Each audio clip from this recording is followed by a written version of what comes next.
டெல்லி பாட்னா இடையிலான மகத் எக்ஸ்பிரஸ் ரயில் பெட்டிகளின் இணைப்பு இரண்டாக பிரிந்தது. பீகாரின் துனிகஞ்ச் ரயில் நிலையம் அருகே அந்த ரயிலின் S6 மற்றும் S7 ஆகிய கோச்சுகளுக்கு இடையிலான இணைப்பு காலை உடைந்தது. இதனால் காற்று குழாயில் ஏற்பட்ட பெரும் வெடிச்சத்தத்தில் ரயில் தண்டவாளத்தில் இருந்த கற்கள் மற்றும் ஸ்லீப்பர் கட்டைகள் பறந்தன. இதை பார்த்த பயணிகள் ரயில் தடம் புரண்டு விட்டதாக அச்சமடைந்தனர். இந்த சத்தத்தை அடுத்து என்ஜினுடன் இணைக்கப்பட்ட S1 மற்றும் S1 முதல் S6 வரையிலான ரயிலை ஓட்டுநர் நிறுத்தினார். 200 மீட்டர் தூரம் வரை ஓடிச் சென்று ரயில் நின்றதை அடுத்து பயணிகள் சற்று நிம்மதியடைந்தனர்.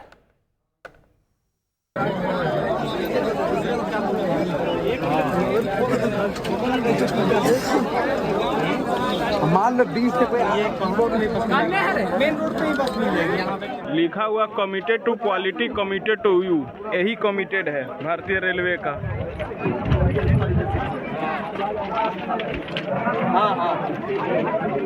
बताओ.